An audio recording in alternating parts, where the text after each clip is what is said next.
Welcome to Life, Lessons, and Laughter with your host, Glenn Ambrose.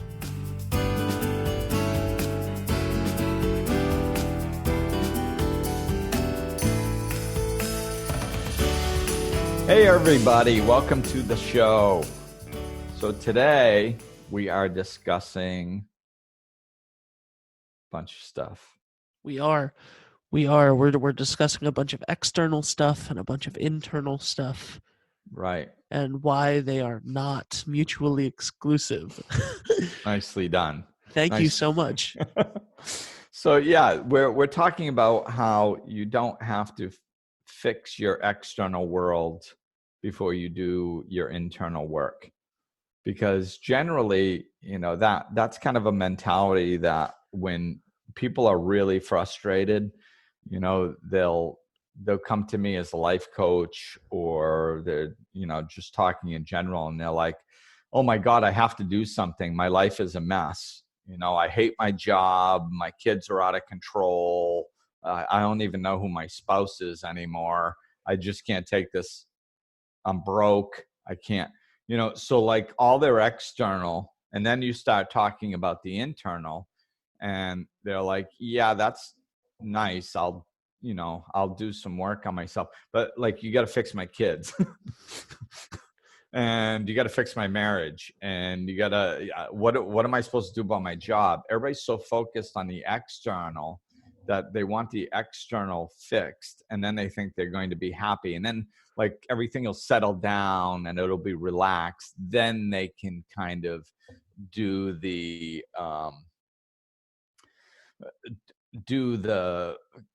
internal work like that. It's like a luxury. Like once I get all my external world straightened out and everything, my life is okay, then I'll have the luxury of sitting around doing the internal work, and it's the opposite. It's not how it works. Like the external world being all messed up is just a reflection of the internal world. And, a lot of people understand that concept to some degree until they're faced with a life that they find unsatisfying. Then they're like, yeah, that sounds good, but fix that. So we actually have to take these concepts and understand them and implement them into our lives. Like we have to, all work is inside work. I mean, how many times have I said that, Ben? A gazillion. Yeah. And plus a half. 3. Yeah. So all work is inside work. And I'm not saying that, it's ridiculous to get intoxicated from the outside world. I get it. I mean, I can still get sucked out and start looking at circumstances and go, oh, what the heck? We are so conditioned to have our attention captured by things, that it's external, using our sight and our senses to determine what's going on in our life. And that's everything external. We have to pay attention to the internal. It's like, it's like looking at the stars, and everybody's like, oh, look at the stars. Aren't they beautiful? Yeah, they are. But what's in between them? Nobody slows down to look at what's in between the stars. And if you get still and look what's in between the stars, you can feel this connection with the universe, this peacefulness, this love, this enormity. And it's really special. And the reason that we can connect when we feel that, when we look at the space in between the stars, is because our attention isn't focused on a thing. It's focused on no thing. It's focused on nothing. So if you take the attention off the stars, the things, and focus on nothing, then all of a sudden you start feeling that connection. That's where the connection lies within the space. And that's just one way to get it. So if we turn inside and focus on our internal space, and we take care of ourselves from the inside, we can, as we do that, the external world is going to start reflecting the self-care. And that takes a lot of different views. I mean, believe it or not, I have seen time and time again where when people start focusing on themselves and working on themselves, all of a sudden this coworker that's been giving them a major hard time for years, all of a sudden starts interacting with them differently. It's amazing. It's like, and you don't do it for that reason, because that's manipulation. And it's inconsistent. You never know when a coworker is going to start shifting and feeding off your energy in a different way, and when they're not, when their blocks are too high up. So it's inconsistent, and it's manipulation when you're doing something for yourself to affect somebody else. You have to do it for you, to you, for you, period. And if you do that, then it doesn't matter if that person changes. If they do, cool. If they don't, that's fine. You're going to learn to set boundaries, and they're no longer going to be able to affect you the way they used to affect you. So it's not going to really matter either way. The solution arises. You start living differently. You start interacting with the world differently by changing your inside, and your circumstances start shifting. I love it. So do you think that it's an effect of everything that we do, like prescription drugs and stuff, like treat the symptoms and not the cause, and like retail therapy and just everything that we do is like quick fixes, like weight loss pills and 10 different ways to change your life today. Like those are the, like everybody's got a course and everybody's got a book and everybody's got a pill and you know what I mean? And there are very few people that are like, it's simple. Like you got to work on you. You got to work on you first, and then everything else follows. Right. And we are so addicted to looking at the symptoms and not the cause. And it's like there's I just posted something this week that said something about, I think it was Jim Carrey talking. I think it was a quote from him. I think it had his picture. God only knows if he said this or not, but with all the stuff out there, you never know. But it said something, that depression is real, but if you don't eat good food, get some sun, take in some vitamin D, exercise, work on yourself, then you're not giving yourself a fighting chance. And it's true. It's like we have to do these things. I heard many years ago that exercise is the number one most underused antidepressant in the world. And it's true, I have a hormone imbalance. They tested and found out that my hormones are out of balance. I don't have enough of the good ones. Yeah, why? See, we always stop there. Oh, so give me a pill so my body makes more of those good ones, so I'll be in balance. Well, why don't you just figure out why your body's not making the good ones? Maybe it's no exercise, because that releases endorphins and hormones in your body. Not getting, seeing the sun, not putting your feet in the ground and touching earth. Not socializing and laughing with your friends. Laughter is a wonderful medicine. There's things that we can do, and we're not doing any of that. We're living an out of balance, unhealthy life. And then we go, well, I should take a pill because there's something wrong with me. No, there's something wrong with you because you're living an unbalanced life. Start living a balanced life, a healthier life, and you'd be, maybe your body will start producing those hormones, So yeah, it's always wanting to, take the easy way out. And we need to do the inner work.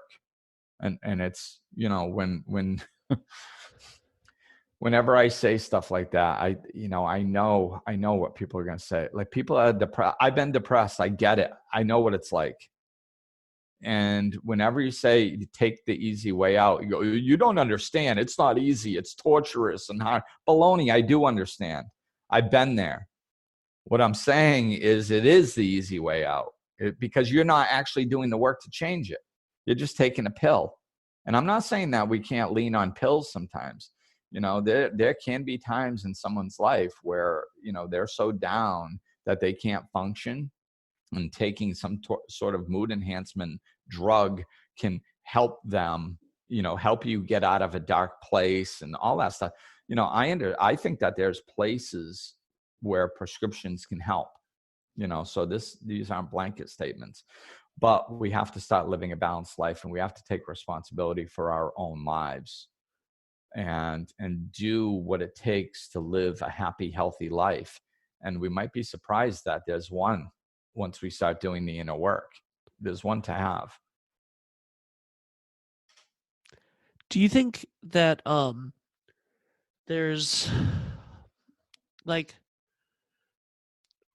you talked a lot recently, or I don't know when this is going to come out, so recent is subjective, but we've had a lot of content go out about perfectionism and wanting things to be perfect as a method to stall and to not do and everything else.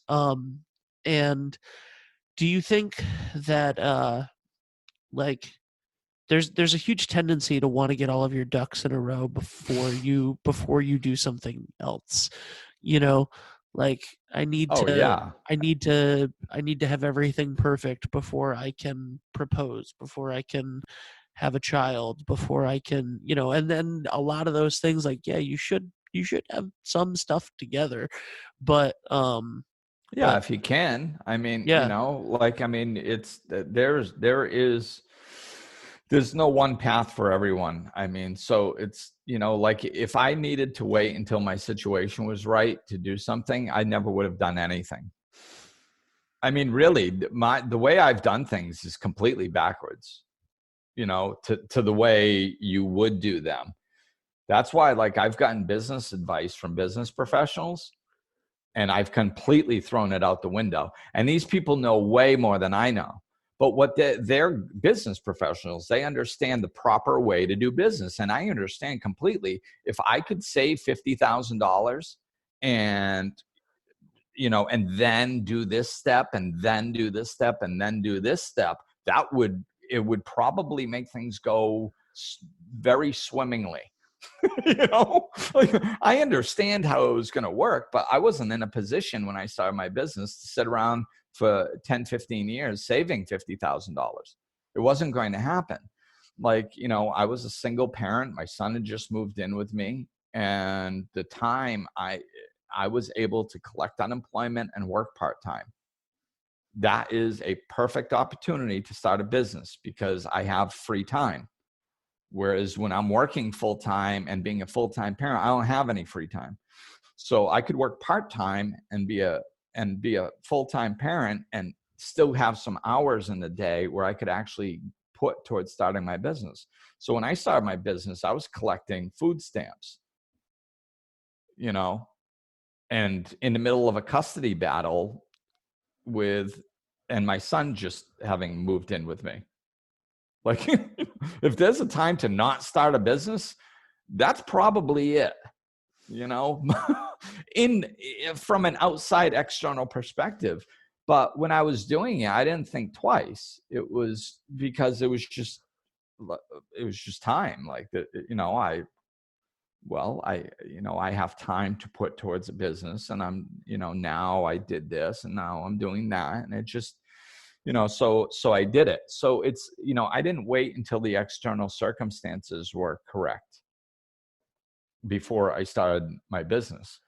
And most of the time, we're not going to get our ducks in a row. And that it definitely is, it's easier to stay stuck than it is and say, well, yeah, but this isn't right. Yeah, but this isn't right. Like you said, if you can do those things, oh my God, please, yes, do them. If you have the ability to save a bunch of money, or if you have the ability to do this or that to get the external stuff, absolutely get them in a row. And some of the stuff you're going to have to do, but look for other ways. Don't, if your inner heart desires something, if you're yearning towards something, then find a way to get it done. What about judgment of others? Because a lot of times if you're trying to do something big or trying to do anything at all, but you don't have your ducks in a row, or things aren't exactly perfect before you even start, a lot of judgment comes in from other people. I specifically, I can think about like, getting married or having a child or something like that, or starting a business when you're, on unemployment and food stamps. Yeah. But Having a child is a good example, because if anybody thinks they're ready to have a child, they're out of their mind. Like nobody is ever ready to have a child, ever, in my opinion. I mean, you can be ready internally and it can be the light of your life. Don't get me wrong. My son being born and being a father to my son was probably the biggest highlight of my entire life. But I wasn't ready. Like I wasn't prepared. I wasn't like all set and capable, like, because you're walking into something you have no idea. Like it's going to affect your life. Can you hear that? Yeah, you're good. No, not bad. Okay. I have, there's some landscaping being done. I didn't want it to affect the audio quality. So yeah, but stepping into a situation like that, like there's no way that you can be fully prepared. It's, you're on the fly, just kind of learning as you go. So that's such a good example of that. But yeah, we're never going to be fully prepared for most things. And it is very important who you talk to and who you surround yourself with when it comes to this type of stuff, because you need support. You need people there that are capable of supporting you. And I say this often, just because somebody's been in your life for 20 years or is part of your family does not mean that they are capable of being emotionally supportive to you. As a matter of fact, a lot of times it means they're not, because they care for you a lot more. And what that does is triggers fear. So they don't want you to suffer. So you go, hey, should I do this? And they go, oh my God, they see the possibilities of it failing and they want to protect you from that out of love. So it triggers their fear and they start trying to protect you through their fear and going, yeah, but what about this? Oh, watch out for that. And so a lot of times those are the exact people you don't want to try to get support from, because they're just going to be filled with fear for you. So yeah, you have to be very careful of who you're sharing these broad ideas with. So I recently did something that I was a little unprepared for. That I just was like, I'm going to do it. We do a podcast for a local business association. That's like it's a beach, and it's really popular in Rhode Island, and the podcast has been cool. We've talked to like, celebrities that come to the beach and senators and stuff like that. But in general, like the local businesses actually at the beach haven't been super enthusiastic about being involved in the show themselves, which is weird.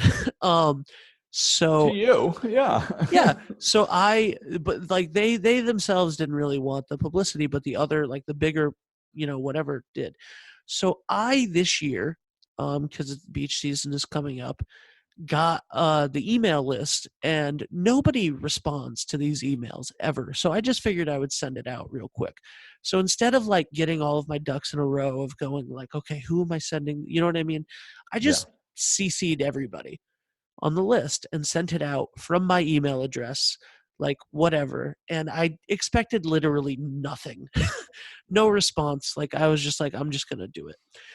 In the last 5 days, we have gotten emails from people I didn't even realize were on the list, of big businesses in the New England area, like the director of marketing for Foxwoods Casino, which is a huge globally known thing, like emailed me back and whatever. Some woman from a small company on that list just emailed me before we started recording, reaming me out for the email etiquette that I didn't that I didn't send it from a professional, like I sent it from a Gmail account instead of a professional web address, and I didn't have a professional signature on it. And she literally sent me the full list of etiquette of all of the ducks that I should have had in a row before I even dared to send her an email.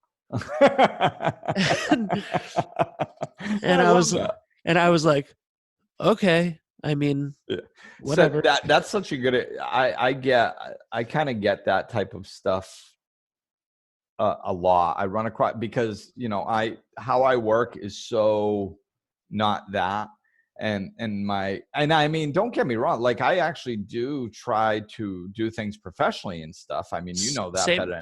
Yeah. Right.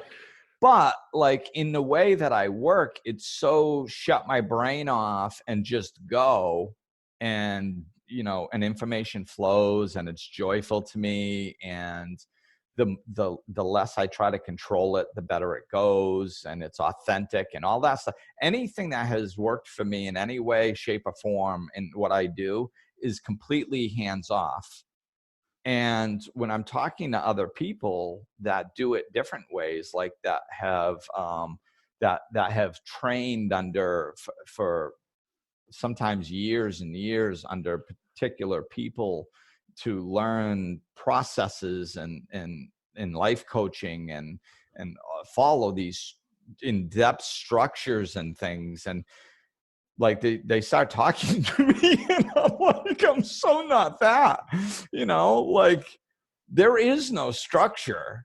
Like, I mean, there is, but it's divinely ordered. Like I don't follow that type of stuff. And people, like, I think if people's brains can't wrap themselves around how hands off I am in my work, they're like, I don't understand this guy, and I can feel it. I know that they don't usually say that to me, but they're just kind of like, okay, I make them uncomfortable because I'm so hands off and they're so hands on. So yeah, it's interesting, but that is what works for me.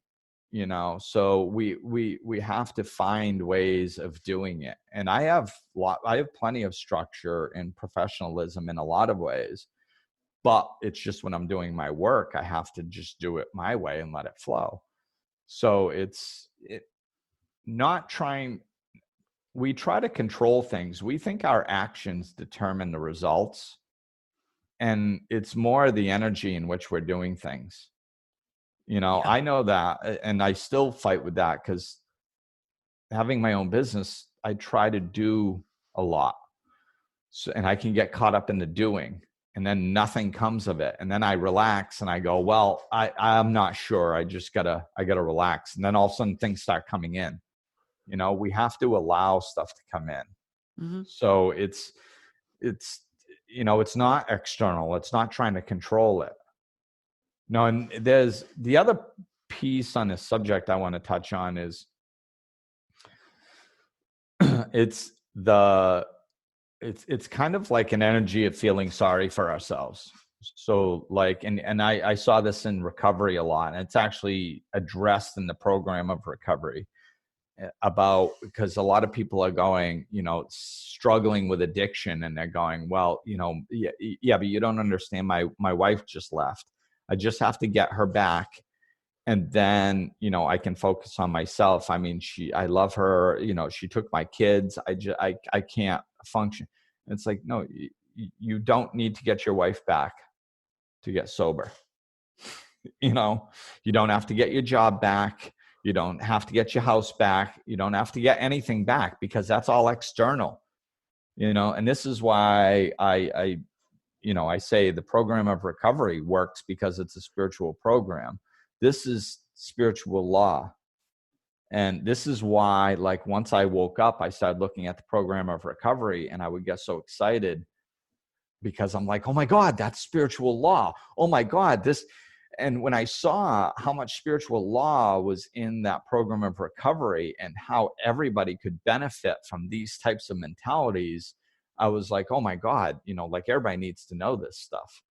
And this is one of those things that you see, because there's lots of addicts and alcoholics running around going, you don't understand, I have to get this back. I have to just stabilize my life a little bit and all this stuff. And most of the time, that, of course, with that mentality, they don't get sober, right? So their life continues to get worse. And then, like, I've seen this many times where people are like, their wife and kids leave, but they're still working. They still have their house and they still have their car. And they're like, I have to get the wife and kids back or else I can't. And they struggle and then they lose their job. Then they lose their house. Then they lose their car. Next thing you know, they're completely broke, homeless, sleeping at the Salvation Army. And all of a sudden, that's when they get sober. Yeah.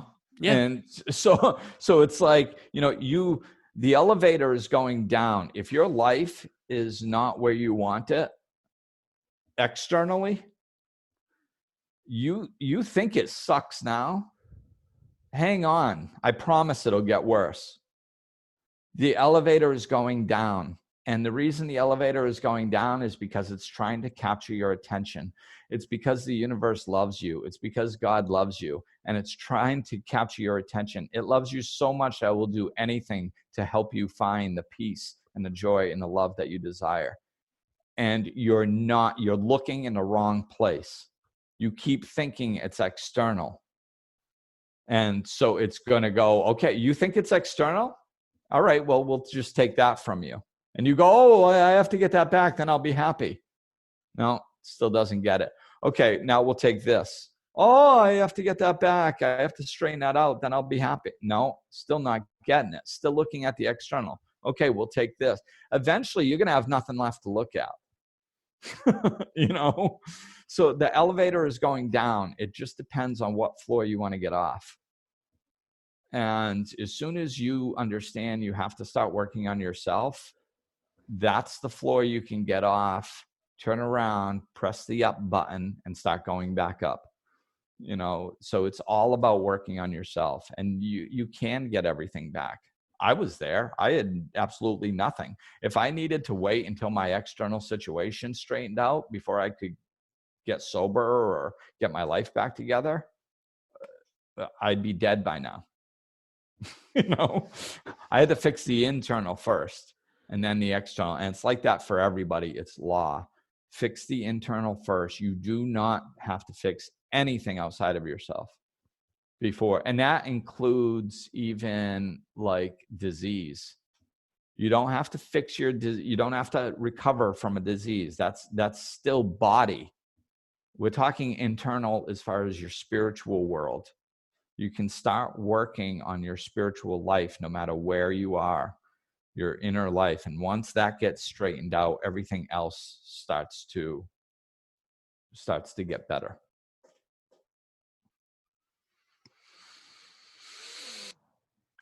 So there, if you have questions, question mark. If you have questions, send them in at glenn@glennambrose.com. Glenn has a new weekly show for his email list. You can get it. It's a video show called Ask Glenn Anything. He'll answer your questions if you have questions about this topic or any other topics or just something silly you want him to answer. That comes out every single Friday to everybody on the email list. And, GlennAmbrose.com has everything from your book to, how they can get in touch with you for life coaching and blogs and all sorts of stuff. Absolutely. So go check it out. Sign up for the email list. Stay in touch. And that'll do it for today. We will talk at you soon.